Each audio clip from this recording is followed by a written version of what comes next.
Hey everybody, happy Monday. It is finally warming up down here in Texas, so I am really happy about that. Welcome back to the YouTube channel. It has been a whole minute, and you've probably noticed there are some changes. So let's talk about changes, because there's a lot of them. A lot of things have happened, a lot of things are gonna happen, and I wasn't too sure about keeping the channel for the last few months. It kind of just sat there, and I wasn't too sure if I wanted to keep it or not. And let's talk about some of the things that changed, why I wasn't sure if I was going to keep it or not. One of the things was it was kind of a pain. Last year we got really busy in the fall, and I kind of just put a lot on my plate with the different markets. And so the markets plus managing a channel, and it just became a lot, and I wasn't too sure I wanted to keep up with it. Another thing was AJ and I got married last year, and so I changed my name. So my channel's name was previously Susan L. Sistrunk Fine Art. And now I'm hyphenated, so it's Susan L. Sistrunk Dungan. So it just seemed like a lot of wording to go Susan L. Sistrunk Dungan Fine Art. Seems like a lot. But if you've been following me on Facebook, then you know that I rebranded last year. I rebranded my art business specifically, partially for this reason with the name thing. And so when I made the decision to go ahead and keep the YouTube channel, I thought, you know what? I'm going to just go ahead and roll over Together Rustic, which is the brand now, onto the YouTube channel. And a lot of people have asked me about the brand switching, why take the fine art aspect kind of out and switch it over to Together Rustic. Well, there's a couple of reasons. AJ and I do a lot of the business stuff together now, but also another reason is, the name thing was one of the name is so incredibly long now, my name. But also, not everything I do is fine art now. I do the hats, I do a lot of jewelry making. And so there are a lot of different facets to what I do now. So the brand is kind of an umbrella of all of those things. And of course, fine art still plays a huge part. I've got a big show coming up in May, which we're going to talk about a little bit more during this video. But yeah, the YouTube channel is going to keep going forward. Again, I do not want it to rule my life. I've said that before. But I'm going to start making a conscientious effort to try to put out a video a week and see where that can take me. And as long as I'm enjoying it, I'll keep doing it. And I'm kind of like that in life. I'm not doing YouTube to make $1 million or anything like that. It's just, if that happens, great. But really for me, it's like, if I'm enjoying it, I'm going to keep doing it. And if I'm not, then I'm not going to. Okay. So let's get started talking about what I'm working on today, because there's a lot of things that are going on right now, and I've got a lot of work to do. We're gearing up for shows in Greene, in Warrenton, and Matagorda. So those are our big three coming up. And in between all of those shows, I have to get ready to show about somewhere between 50 and 60 pieces of art in Temple in May. And that is not a small feat, especially when a lot of them need to be framed. And I still have a few to finish. So here's what I'm working on in the studio right now. This is a big, huge 36 by 36, which is not a huge painting to some people. Some artists I know, they work on monster, mammoth, wall-size paintings. You know who you are. If you're watching this and you're an artist friend of mine, you know who you are. But this is a big painting for me, 36 by 36. And it's all blocked in. It's kind of in the middle of where I like to call it. It's in the middle. But I had to wait for it to dry because it was incredibly tacky. But it looks like it's ready to go. It is oil. I needed it to get to a place where I could put the next layer on it. And it's ready for detail. This is a scene from Caprock Canyon out in West Texas. If you've been out there, then you know the area is just gorgeous. It's a very flat terrain until the earth just gives way and there's all this beautiful canyon area around the, not too far, it's about an hour away from Palo Duro Canyon. So this is the one I'll be working on today. And I'm really excited to see how this one turns out. But again, I'll have some video of what I'm going to be doing today in here that's going to be mixed in with the video. But today I'm just going to right now, I'm going to walk you around and show you some of the other stuff I've been working on. So let's walk over here to this easel. I've put this one out on Facebook last week when I finished it, but it's kind of hard to see in the pictures what's happening. And what I did here was I actually used a lot of gold and silver leaf, and then I painted on top of it. So this is oil, again, on top of gold and silver leaf. And then it's got the silhouette of the mountains in here. And I've got to do a little more painting on top of this. I see some things happening with the texture underneath that I'm not super happy about, but I had to wait for it to dry to get to the next space. But I see some things happening here. And I've got the heater going on in here, and some things just happened with the paint. It dries at a weird time during the winter. The drying time is kind of weird during the winter time. And if you've ever painted with oil, you know that drying your oil paint during the winter can be a little challenging. And I was also using an adhesive to put down the gold leaf and the silver leaf, and then I was painting on top of that. I got a little bit impatient on this one, and I didn't wait for some of my adhesive to dry before I painted on top of it. So now I've got to go in and kind of fix some of my mistakes on this one, which isn't a huge deal. I just had to wait for it to dry, and that's my own fault because I was impatient, like I get. Okay, so all of these, this one, the one hiding out there in the back, this 36 by 36, and this guy that's in progress right here. These are all repurposed paintings. So what I've done is I've taken an old painting that either it's just a painting that I didn't like anymore, or it's just not a painting that ever really spoke to me, or I didn't feel like I did the best I could do on it, or quite frankly, maybe it's a painting that I never liked, or didn't suit my time. I don't really connect with that time of my life anymore. Anyway, I decided to paint over it, repurpose the canvas, and move on with life. So that's what's happening with those paintings right there. And I'm really happy that I chose to do that, because those particular paintings that I painted over, one of them was definitely through, no, two were definitely through times in my life that I just don't connect with those times in my life anymore. And this one, honestly, it just wasn't a very good painting. It wasn't a very good painting. So, yeah, just, don't be afraid to move on. If you're an artist, don't be afraid to paint over it and just move on.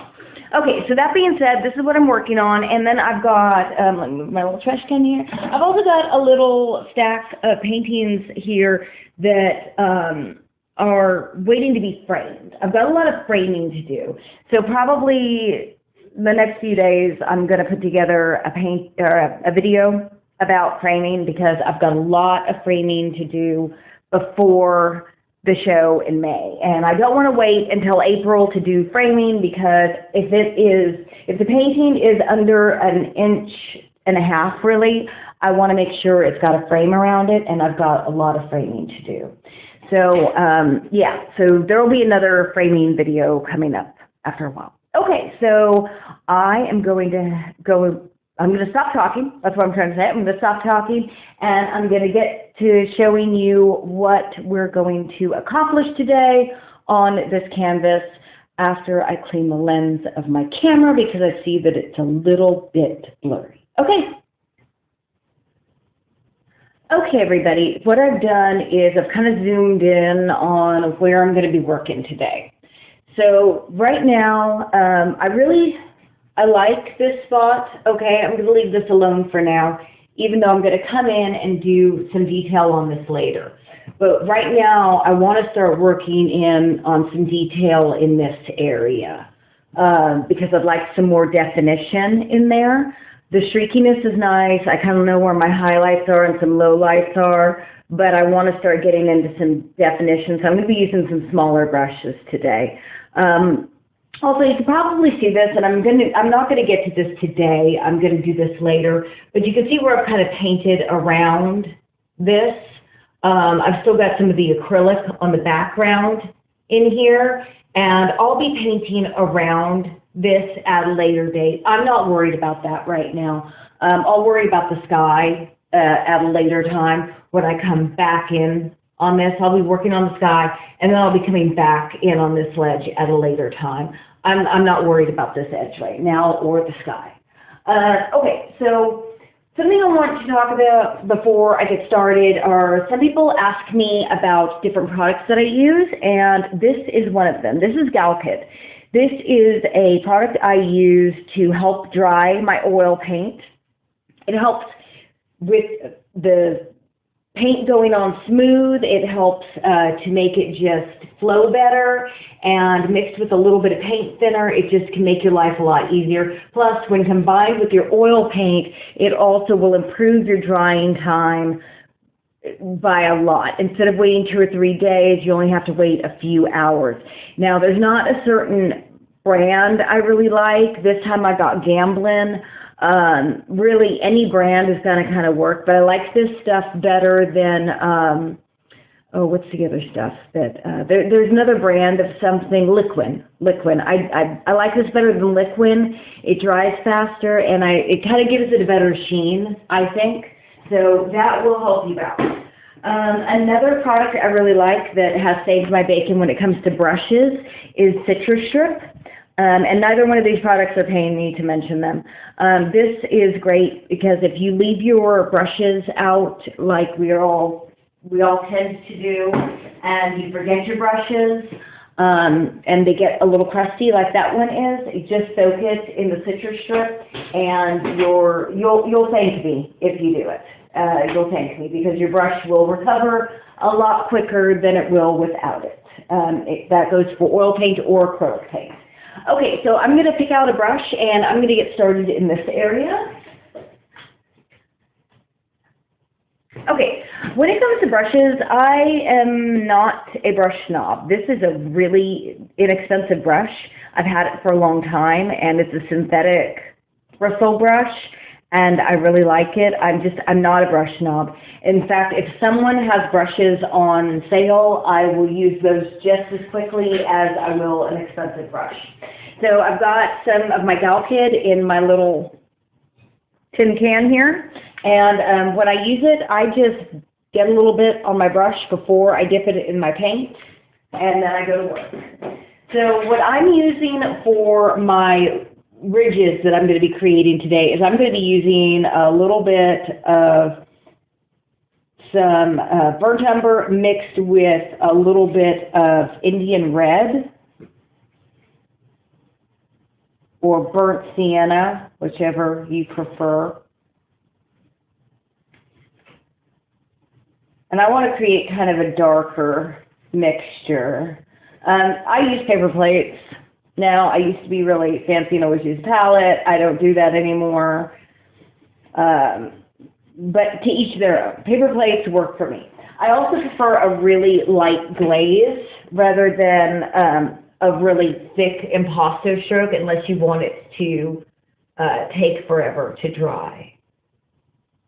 And I'm just using the edge of my brush to kind of create that ridge. And don't worry, I won't talk the entire time I'm painting, but I do want you to get an idea of what I'm doing.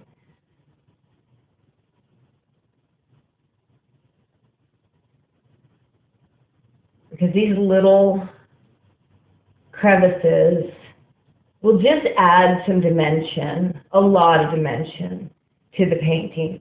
One of the problems I have that I have always struggled with is that I'm primarily dominant left-handed. So theoretically, I should be working from the right hand of the canvas to the left hand of the canvas.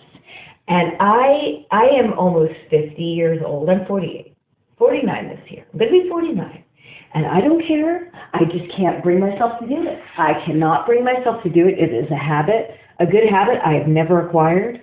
I keep telling myself I'm going to acquire that habit, and I just have never acquired that habit.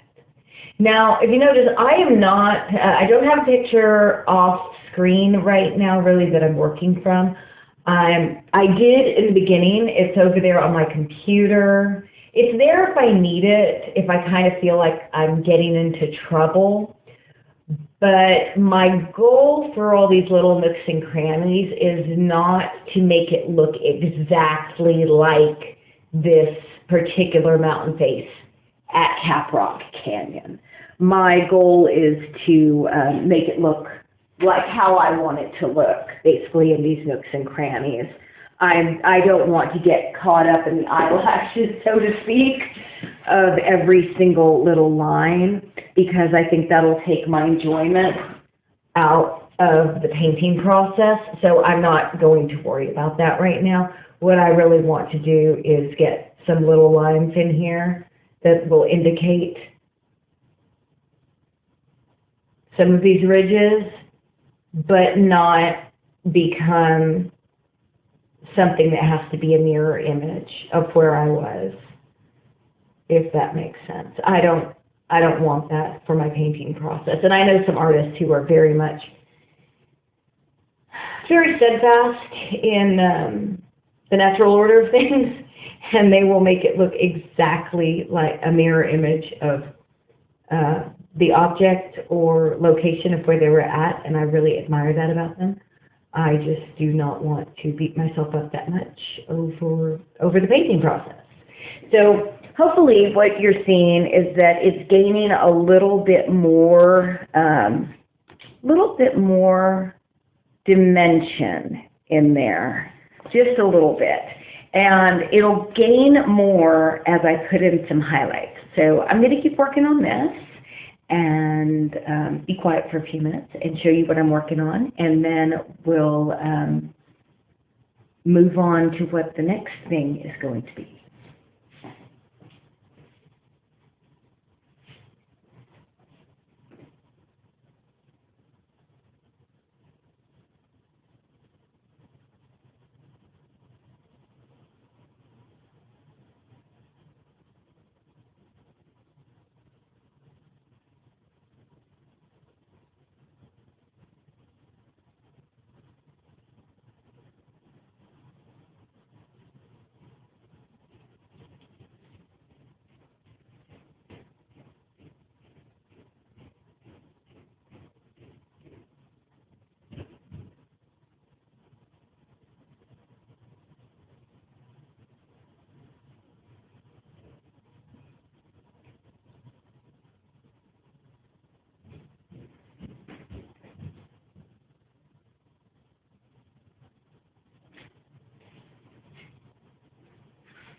Okay, so I've got a few more of these kind of in here and a little bit more texture. I'm going to zoom out, and it may not seem like I've done a whole lot, but when you, if it'll zoom out.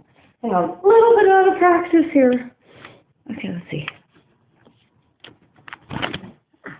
Okay, so as I step away, there is a marked difference in the upper left-hand corner that I can see from where I started today. There's definitely more texture that I can see from where I started, more detail, and so I'm going to continue that process along this upper ridge.